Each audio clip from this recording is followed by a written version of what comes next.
All right, welcome everyone. Today we'll be discussing our work in collaboration with Ecotrust Canada.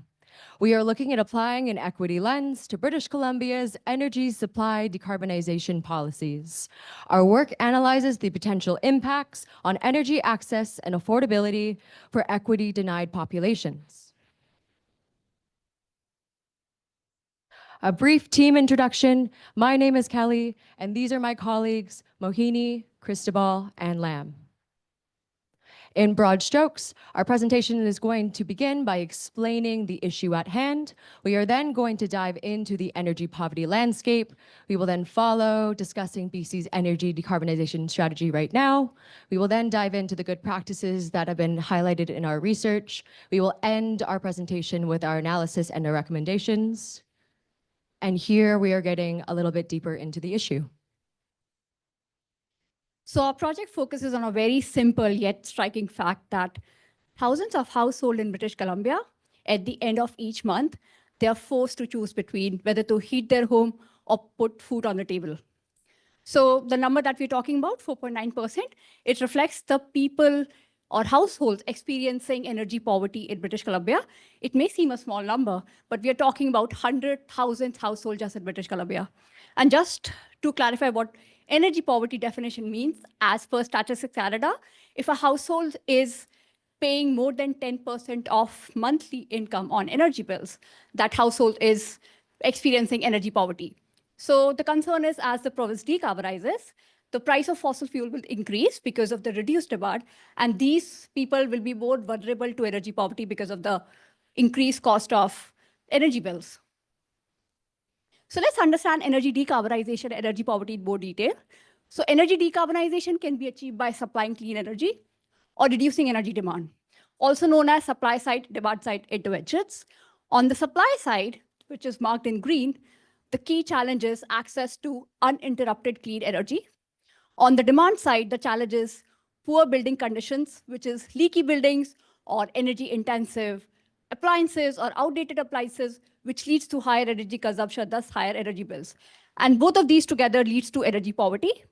We also have to consider people who are living in rental housing because they sometimes, due to lack of agency in terms of retrofitting or upgrading the systems, may also experience energy poverty. So our problem is that as the province is targeting to cut emissions by 80% by 2050, there will be equity concerns. Currently, the residential sector in British Columbia has two forms of energy that it consumes, natural gas and electricity. It's important to note that 95% of British Columbia population is served by hydroelectricity, which is clean, generated by BC Hydro, which is the largest electric utility. Yet the consumption of natural gas and electricity in the residential sector is 46% each. Natural gas is consumed for space heating, water heating, or cooking.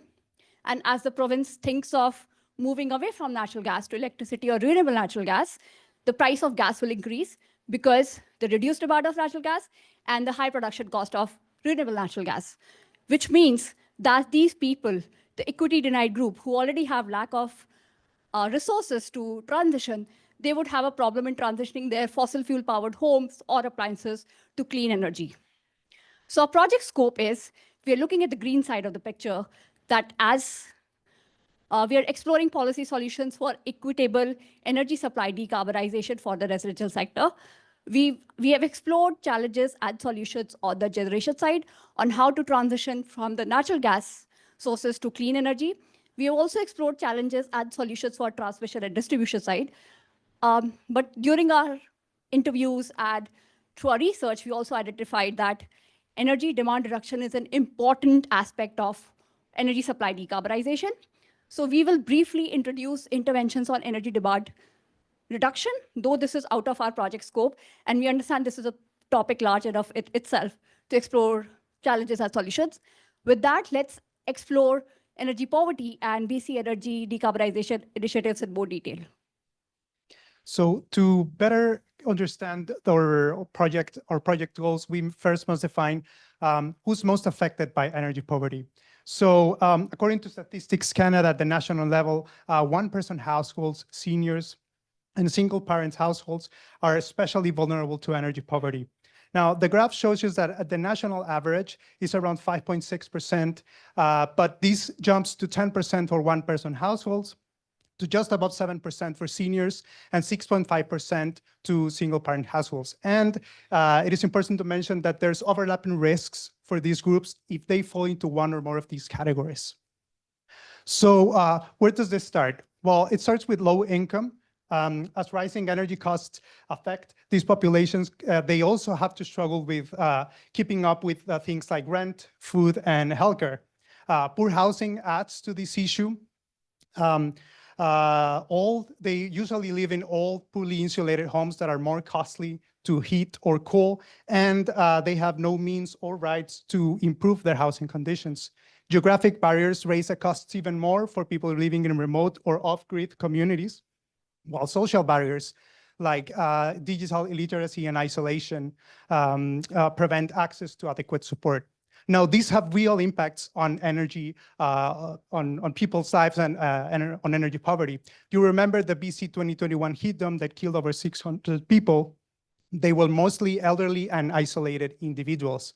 They also are more likely to report poor health, 48% of them, and 21% of them are more likely to report poor mental health.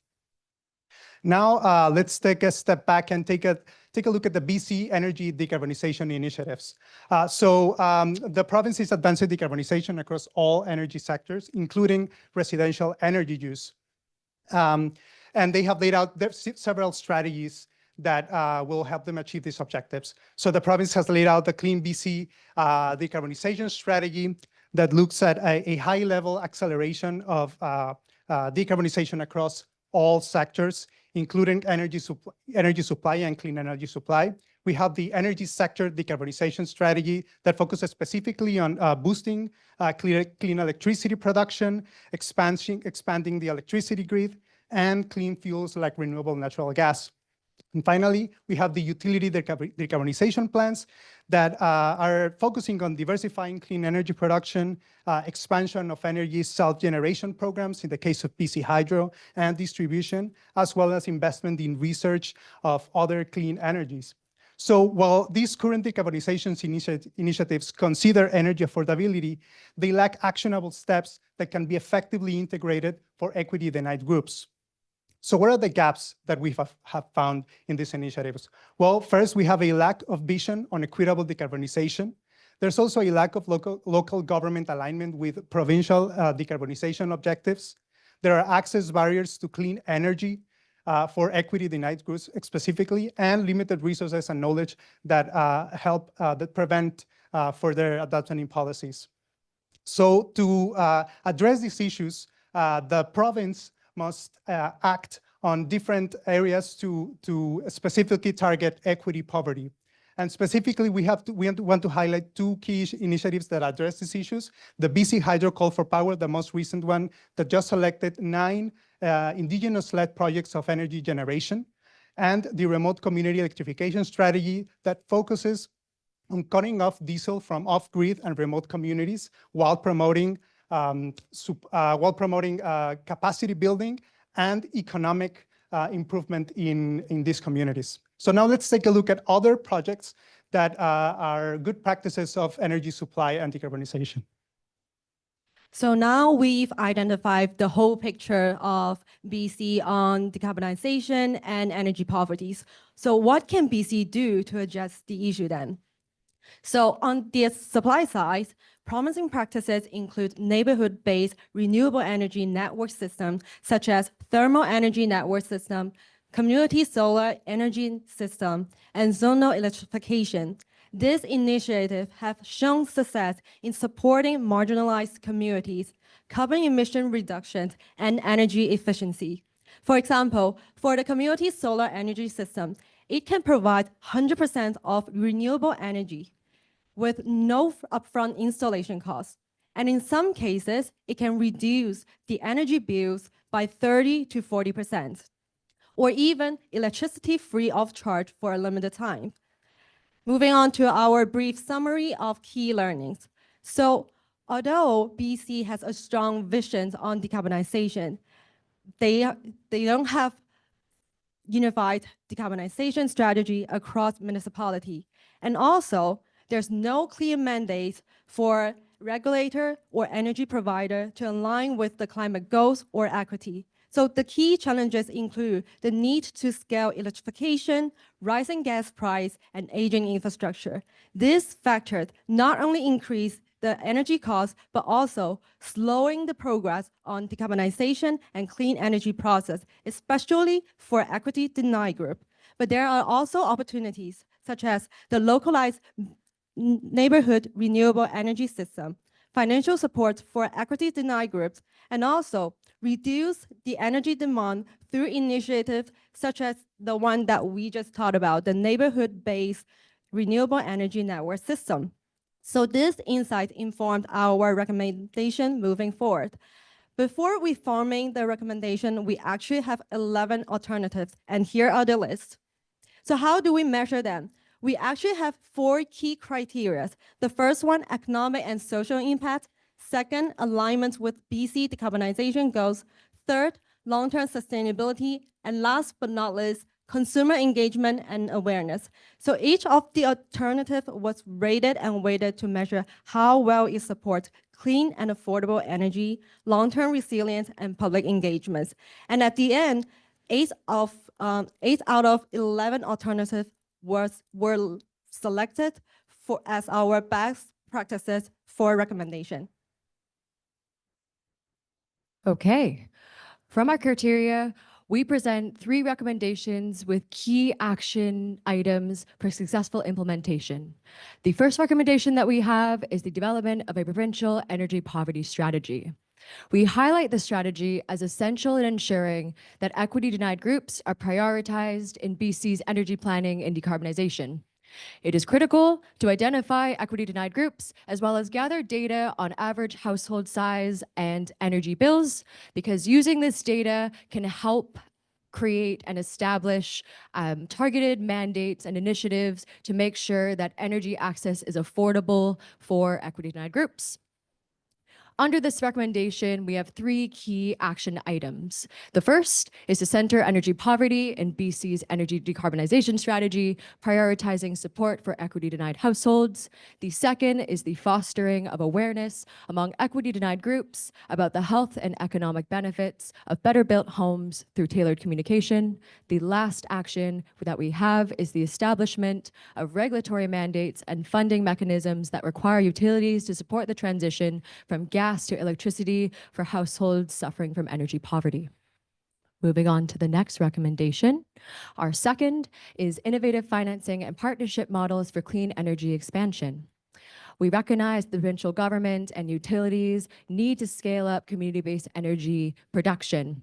In order to do so, these are our 3 action items. The first is to get the provincial government to mandate utilities to financially launch pilot programs similar to that of Call for Power for communities experiencing energy poverty. The second action is to provide free or subsidized self-generation solar PV systems, which can later be scaled up to support broader energy demand. Third here is the diversification of energy sources such as TENS, CSES, and other renewable energy systems that will be funded by the province, utilities, or local governments. Our last recommendation coming up here. It's important to note that during our stakeholder interviews and our research, there was overwhelming response of a need to complement energy supply decarbonization with demand reduction measures. By doing so and making buildings and homes more energy efficient, this will eventually scale down the need for future infrastructure and reduce demand in general.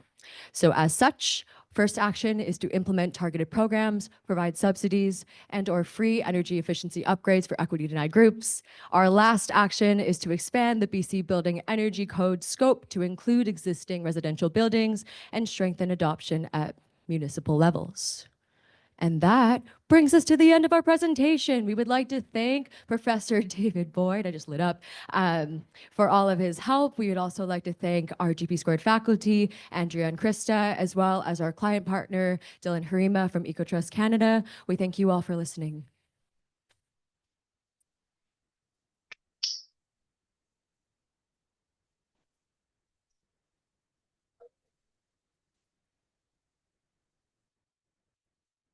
Well, first of all, huge congratulations, Kelly, Mohini, Cristobal, and Lam. I know you put a ton of work into this project over the last 4 months, and it really was reflected in that excellent presentation. So congratulations.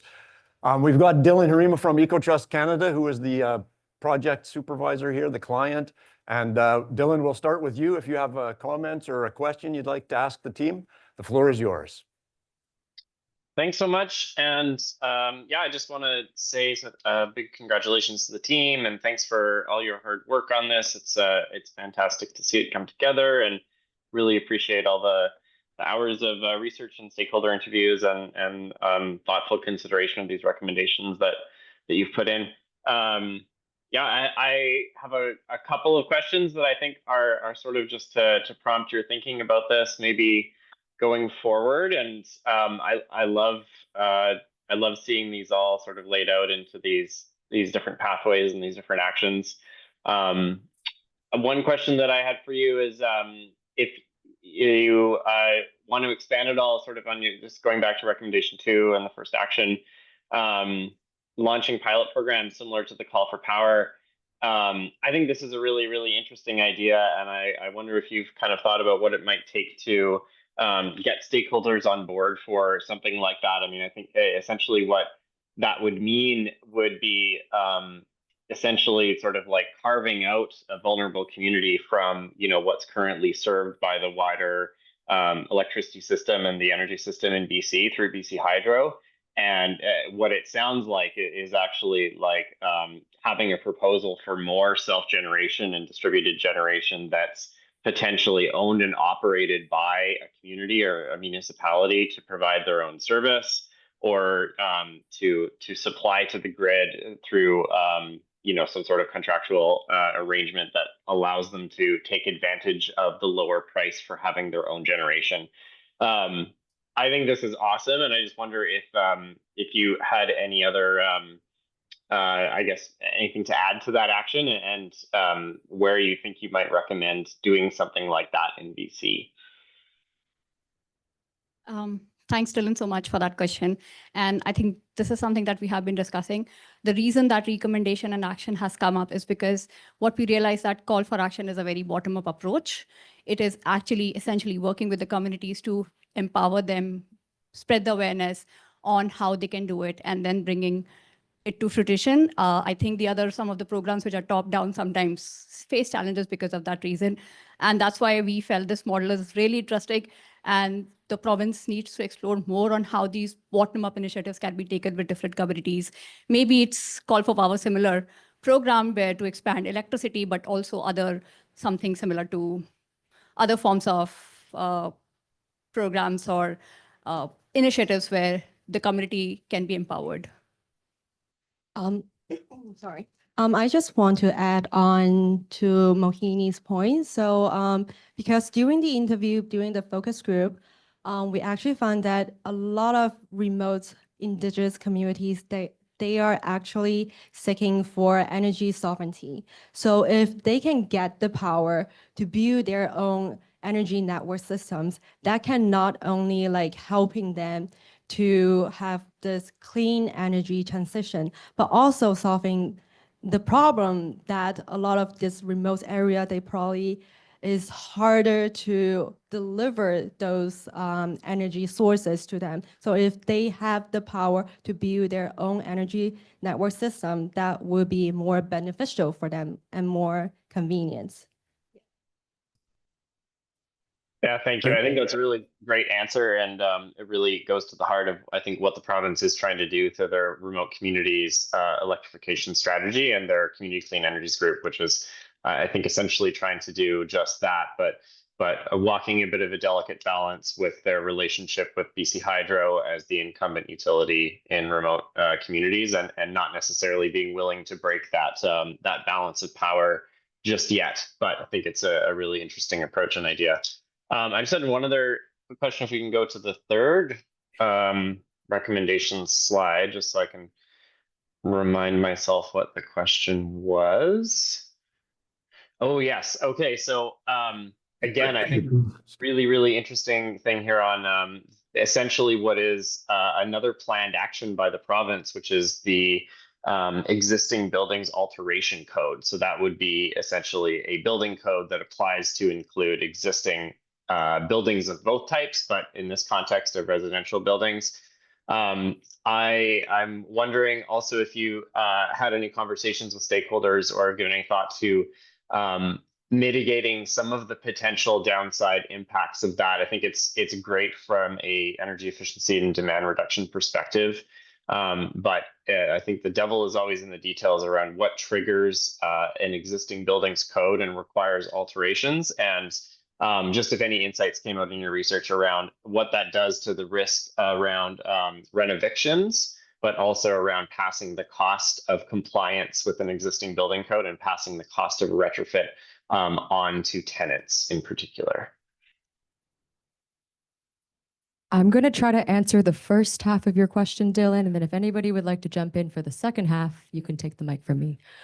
So, the first half, I think it's important to note that when we were going through our interviews, we had the chance to speak to an Indigenous housing provider who emphasized the fact that things like building temperature regulations only apply to new builds, and that a lot of infrastructure, older buildings that their community live in are not regulated by those same restrictions, and therefore they saw a lot of casualties when the heat dome happened, because if you don't know, there's a cooling standard, or actually there's a heating standard where buildings have to be heated to 26 degrees, but that actually only applies to new builds. And there's not actually a building regulation that has the same for cooling.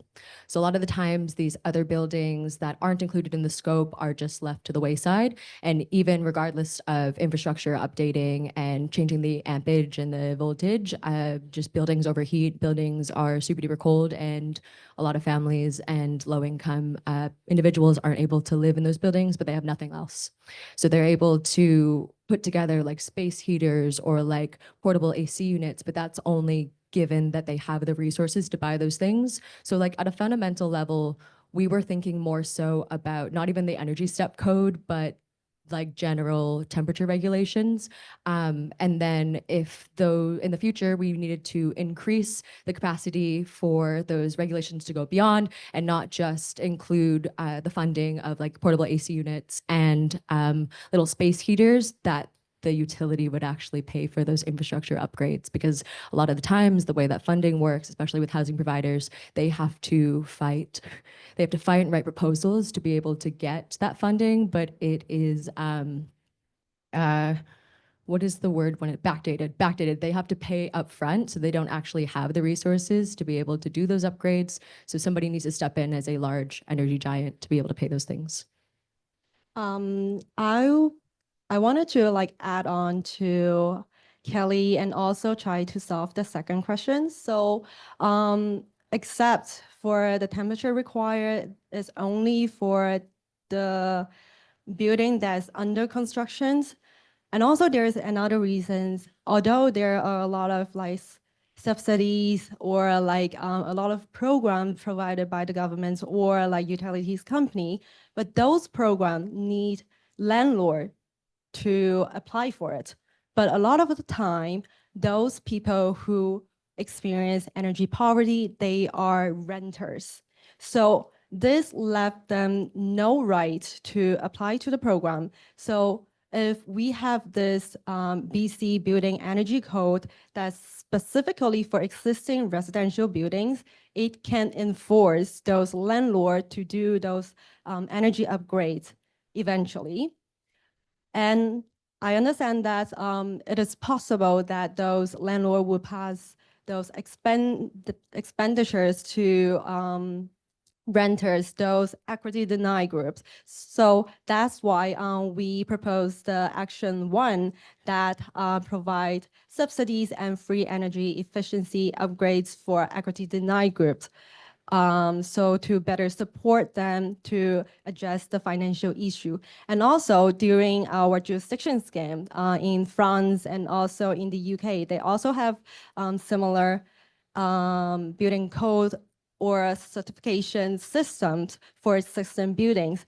And I also provide subsidies program for the landlords and tenants in order to solve those financial problems. Well, thanks very much for your support for this project, Dylan, and thank you for those insightful questions, great answers. It's now time for the faculty lead to answer a question. So Professor Boyd, thank you, Professor Boyd. I was wondering if you could give a couple examples from your jurisdictional scan of thermal energy networks or community solar projects that you came across that represent good practices that you could share with the group today. So maybe I can start with the community solar projects. So there are really interesting cases across the globe. And I think people would be knowing about their subsidies, especially in these areas, tropical areas where the government supports install PV or get subsidized solar panels to install on your roof. But what's happening in some other countries, like specifically European nations, that the government is specifically focusing on the low income groups. They're providing them free PV panels to install on their roof, or there are these corporations or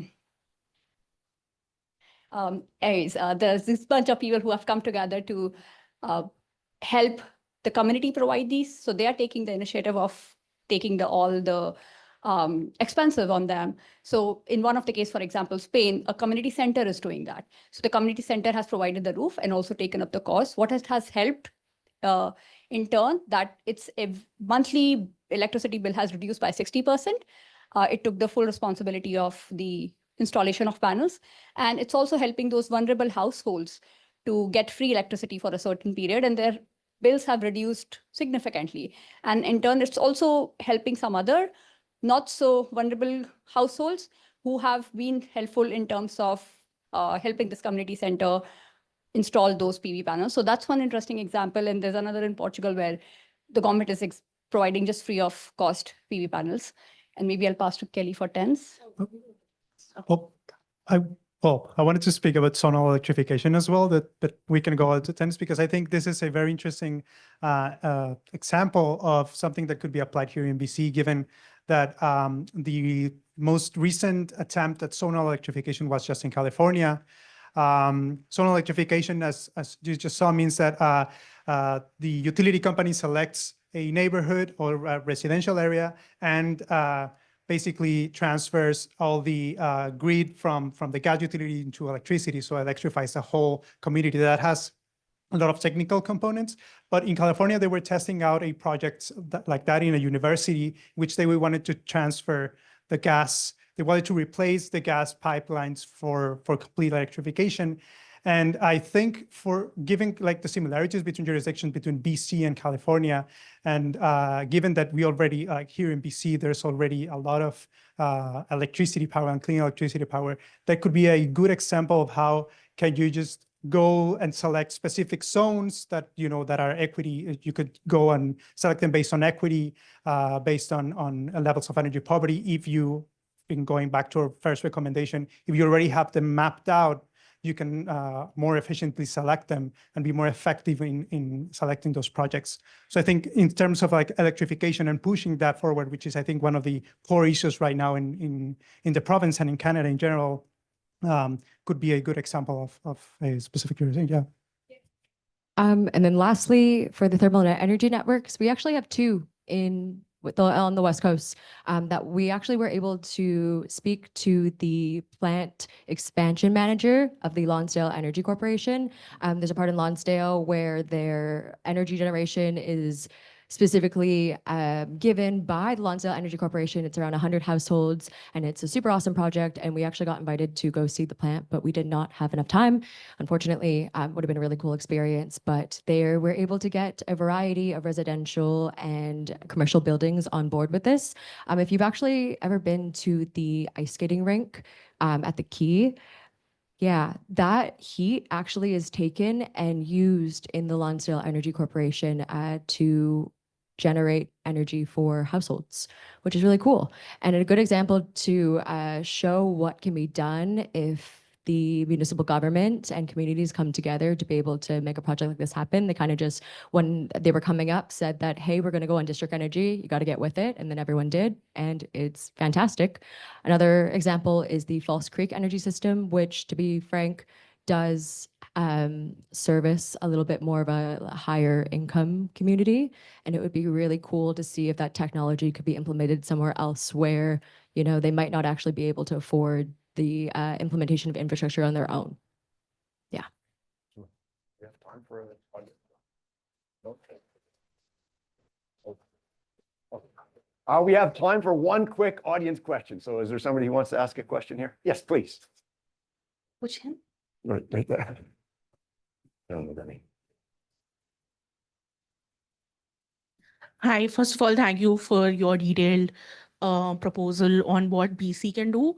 I also had a follow-up question to your third recommendation, particularly around building codes, because a lot of that eventually comes down to what different municipalities and city councils want to do regarding building codes, and particularly in Vancouver over the last 1 year, there has been a lot of politicization of the discourse around changing natural gas heating in residential buildings. So given that this has become a very politicized and polarizing debate about how buildings should be heated across Canada, how do you place your proposal in that context? I think I can start. I think we have identified there's a lot of greenwashing happening. Through our lot of interviews, we also came across what's happening on ground, what's being told to communities. And I think it's more about making yourself aware what makes the case for moving forward with decarbonization.